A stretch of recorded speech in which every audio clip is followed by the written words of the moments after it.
Bismillahirrahmanirrahim. Alhamdulillah wassalatu wassalamu ala Rasulillah Muhammad bin Abdullah wa ala alihi wa sahbihi wa man tabi'ahu amma ba'du. Melanjutkan kitab Ar-Risalatul Jami'ah karya Imam Ahmad bin Zain Al-Habsyi alaihi rahmatullah sampai perkataan beliau wa sallallahu ala sayyidina Muhammad. Dan salawat dari Allah terhadap junjungan kita Nabi Muhammad sallallahu alaihi wasallam. Salawat kepada Nabi sallallahu alaihi wasallam dianjurkan dalam Al-Qur'an liqaulihi ta'ala innallaha wa malaikatahu yusalluna 'alan nabi ya ayyuhalladzina amanu sallu 'alaihi wa sallimu taslima. Dalam ayat ini di sana kita mengetahui bahwasannya ada salawat dari Allah, ada dari malaikat dan dari makhluk Allah yang beriman dari kalangan jin dan manusia. Maknanya di sini berbeda-beda. Jika dari Allah adalah rahmat ataupun pujian kepada baginda besar Nabi Muhammad sallallahu alaihi wasallam, dan dari malaikat al-istighfar, permohonan ampunan dari Allah Subhanahu wa taala untuk baginda besar Nabi Muhammad sallallahu alaihi wasallam, dan dari manusia ataupun jin adalah ad-du'a, mendoakan baginda besar Nabi Muhammad sallallahu alaihi wasallam. Namun bukan berarti bahwasannya Nabi Muhammad sallallahu alaihi wasallam membutuhkan doa dari kita ataupun permohonan ampunan dari malaikat, karena Nabi sallallahu alaihi wasallam telah dijadikan oleh Allah Dzatur Rahmah, dan Allah juga mengatakan inna fatahna laka fathan mubina liyaghfira lakallahu ma taqaddama min dhanbika wa ma ta'akhkhar. Telah diampuni segala dosanya Nabi Muhammad sallallahu alaihi wasallam. Akan tetapi rahmat dari Allah, permohonan ampunan dari malaikat, doa dari kita, itu juga kembali kepada setiap makhluk Allah yang bersalawat kepada Nabi Muhammad sallallahu alaihi wasallam. Maka dari itu Nabi alaihi salatu wassalam beliau mengatakan, "Man shalla alayya salatan wahidah sallallahu alaihi biha 10." Siapa orang yang bersalawat kepadaku satu kali, maka Allah akan bersalawat kepadanya 10 kali. Ila akhiril hadis. Begitu juga para malaikat, mereka diwajibkan oleh Allah Subhanahu wa taala untuk bersalawat kepada Nabi Muhammad sallallahu alaihi wasallam untuk memuliakan mereka. Karena dengan mereka bersalawat kepada Nabi Muhammad, bertambah derajat mereka di sisi Allah Subhanahu wa taala. Padahal malaikat adalah makhluk yang ma'sum, makhluk yang tidak memiliki dosa, tapi mereka diwajibkan oleh Allah untuk bersalawat kepada Nabi Muhammad sallallahu alaihi wasallam. Dan kita hamba-hamba Allah yang bihamdillah beragama Islam, memiliki keimanan kepada Allah Subhanahu wa taala, dengan kita bersalawat kepada Nabi Muhammad sallallahu alaihi wasallam, maka akan bertambah derajat kita di sisi Allah Subhanahu wa taala.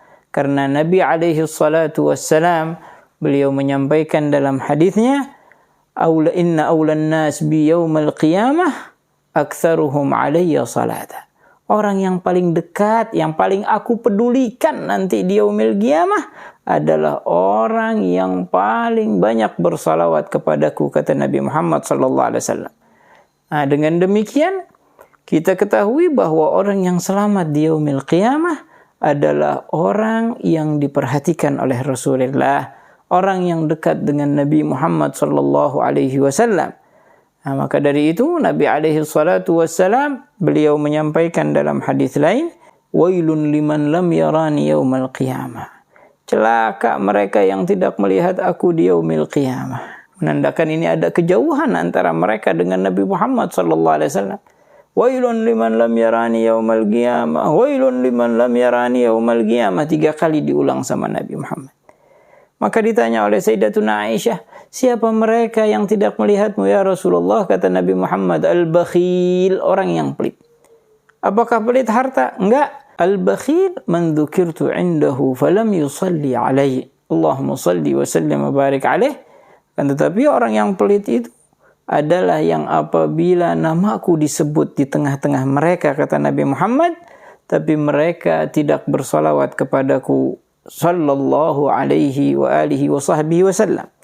Saat ayat ini diturunkan, para sahabat mendatangi Rasulullah sallallahu alaihi wasallam. Mereka mengatakan, "Na'rifu kaifa nusallimu 'alaika fa kaifa bis-salati 'alaik?" Ya Rasulullah, kami tahu cara mengucap salam kepadamu ya Rasulullah, tapi bagaimana cara kami salat kepadamu? Karena salah jamaknya salawat, ya. Cuman di bahasa kita nih orang Indonesia dibedain antara salat. Kalau salat langsung pikiran kita adalah salat 5 waktu ataupun salat yang biasa, ya. Tapi kalau dikatakan salawat langsung pikirannya ke salah ala Nabi sallallahu alaihi wasallam. Itu supaya bisa dibedakan dengan mudah oleh orang awam. Tapi asli katanya sama as-salah. As-salah kepada Nabi. Makanya sahabat bingung, ya Rasulullah, bagaimana cara kami salat kepadamu? Apakah dengan ruku dan sujud seperti kami menyembah Allah, seperti kami salat kepada Allah?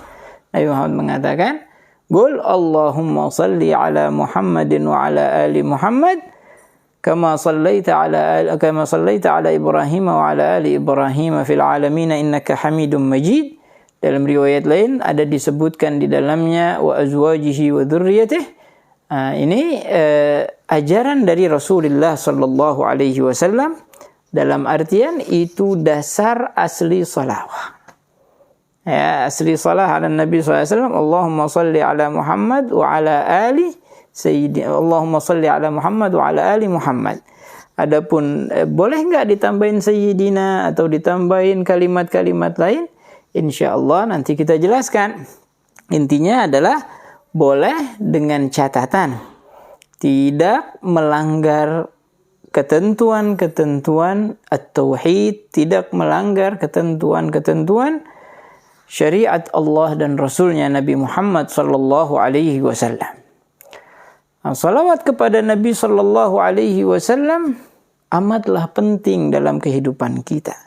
Begitu juga salam kepada beliau.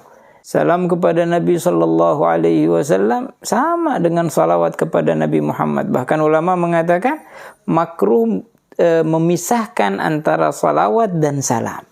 Makruh. Ya, kecuali dalam 3 hal. Yang pertama fi hadratih, di hadapan Nabi sallallahu alaihi wasallam saat kita berziarah ke makam Rasulullah, maka enggak apa-apa kita hanya mengucapkan assalamu alayka ya Rasulullah. Ya.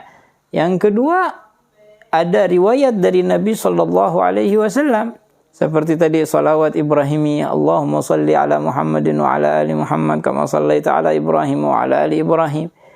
Itu yang kedua.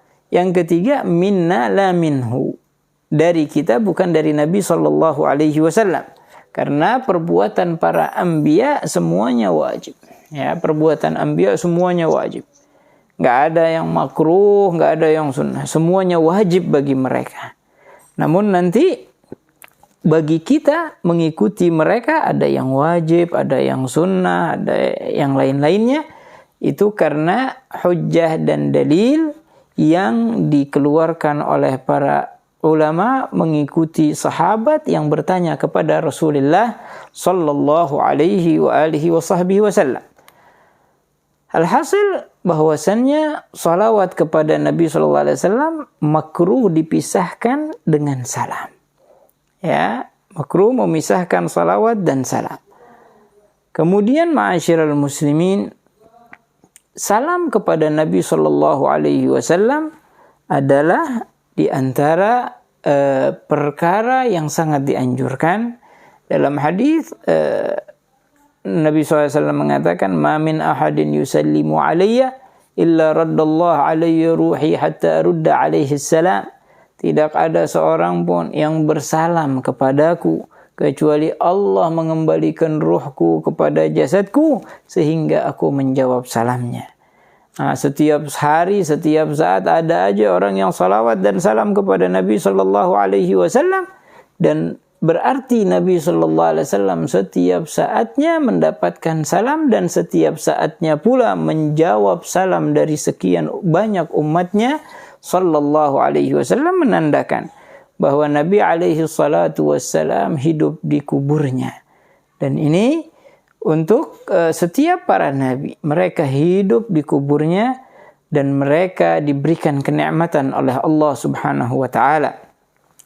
Kemudian ma'asyiral muslimin, dalam hadis lain bahwasannya Allah Subhanahu wa taala memiliki malaikat yang bertugas di maqam Nabi sallallahu alaihi wasallam. Jika ada orang yang bersalawat kepada Nabi sallallahu alaihi wasallam, malaikat itu mengatakan kepada Rasulullah sallallahu alaihi wasallam, fulan bin fulan bersalawat kepadamu ya Rasulullah. Ya, bukan hanya si pensalawat, akan tetapi bapaknya juga dikenalkan kepada baginda besar Nabi Muhammad sallallahu alaihi wasallam. Adapun hukum-hukum mengenai salawat kepada Nabi Muhammad sallallahu alaihi wasallam, indana madhab al-Imam Asy-Syafi'i alaihi ridwanullah, bahwasannya salawat kepada Nabi sallallahu alaihi wasallam rukun min arkanis salah. Rukun di antara rukun salat. Juga rukun min arkanil khutbatain. Rukun di antara rukun-rukun dua khutbah. Nah, ini dalam dua khutbah, baik itu khutbatul Jum'ah ataupun khutbatul Id, khutbatul Istisqa, yang penting itu khutbah, maka wajib di dalamnya ada salawat kepada Nabi Muhammad. Dalam dua khutbah. Di khutbah yang pertama kita salawat, di khutbah yang kedua juga wajib bersalawat kepada Nabi sallallahu alaihi wasallam. Nah, bedanya antara khutbah dengan ceramah itu, kalau khutbah memiliki rukun, kalau ceramah tidak. Ya, andai kata ada orang berceramah tanpa salawat, ya dia rugi. Tapi apa? Ceramahnya boleh-boleh aja. Beda dengan khutbah, ya. Kalau khutbah itu diatur oleh syariat Rasulullah sallallahu alaihi wa alihi wa sahbihi wasallam. Nah, terkadang hukumnya adalah sunnah, dan itu hukum aslinya. Hukum asli salawat kepada Nabi sallallahu alaihi wasallam sunnah, dan tambah banyak kita bersalawat kepada Nabi Muhammad, tambah baik. Dan yang ketiga, terkadang makruh. Terkadang makruh jika kita membacanya seperti di dalam kamar mandi, hadza makruh. Dan terkadang juga haram apabila sedang melakukan perbuatan yang haram, ya. Kemudian teriak sallallahu alaihi Muhammad, padahal dia lagi misalnya lagi di diskotik ataupun lagi menenggak minuman keras, hadza haram. Laisa fi mahallih, bukan pada tempatnya, wal iyadzu billah. Nah, dulu ada kisah mengenai salawat kepada Nabi sallallahu alaihi wasallam. Ada anak kecil yang bernama Ahmad. Ahmad ini usianya 4 tahun. Maka ibunya memanggil Ahmad. Ibu sedih. Kenapa ibu? Karena ibu belum punya anak laki-laki. Kata Imam Ahmad, bukankah aku laki-laki, wahai ibu? Ibunya mengatakan, mana buktinya kalau engkau laki-laki? Maka Imam Ahmad yang kecil itu membuka celananya. Kata ibunya, Ahmad itu bukan dalil sebagai laki. Ya, kalau itu dalil sebagai laki, maka keledai lebih lelaki daripada engkau. Berarti ibuku ini menginginkan laki-laki makna lain. Maka ibunya Ahmad kecil bertanya kepada ibunya. Terus, laki-laki itu yang seperti apa, wahai ibu? Ibunya mengatakan, laki-laki itu yang berjumpa Nabi Muhammad sallallahu alaihi wasallam. Maka Ahmad kecil saat itu bertekad untuk bisa berjumpa dengan Nabi sallallahu alaihi wasallam. Beliau pun bertanya, ibu, bagaimana caranya aku bisa melihat berjumpa Nabi Muhammad sallallahu alaihi wasallam? Kata ibunya, perbanyak salawat kepada Nabi Muhammad. Diajarkan salawat oleh ibunya, dibaca oleh Imam Ahmad. Sekali, 2 kali, 3 kali, terus beliau baca. Sekali waktu beliau cerita kepada ibunya, ibu, semalam aku mimpi Rasulullah sallallahu alaihi wasallam. Ibunya mengatakan, Ahmad, lelaki itu bukan yang mimpi Rasulullah, tapi berjumpa dengan Nabi Muhammad. Caranya bagaimana, wahai ibu? Maka ibunya mengatakan kepada beliau, perbanyak lagi salawat kepada Nabi Muhammad sallallahu alaihi wasallam. Maka Imam Ahmad bertambah banyak salawatnya kepada Nabi Muhammad sallallahu alaihi wasallam. Kata ibunya, saat aku di belakang, tiba-tiba Ahmad berteriak kepadaku, ibu, ibu.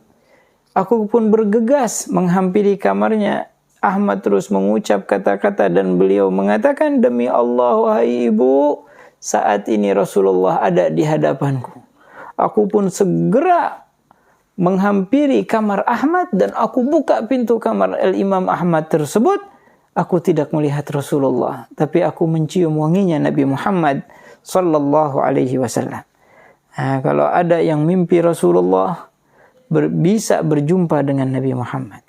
Man ra'ani fil manam fasawfa yarani fil yaqadhah. Dan Nabi juga tidak bisa diserupai oleh iblis ataupun jin.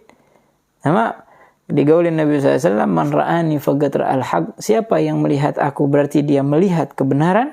Fa inna syaitan la yatamathalu bi, karena syaitan tidak bisa menyerupai aku sallallahu alaihi wasallam.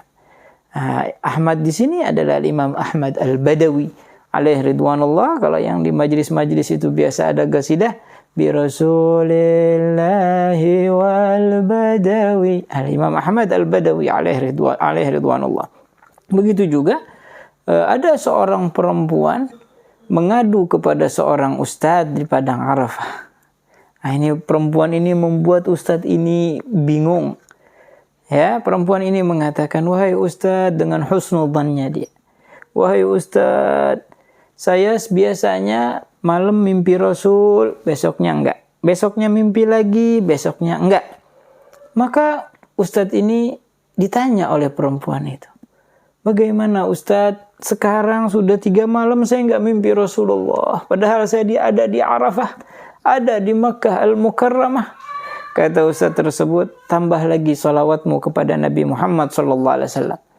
Maka ibu itu mengatakan, bagaimana aku bisa menambahnya wahai Ustadz, sedangkan setiap harinya aku bersalawat kepada Nabi SAW sebanyak 50.000 kali.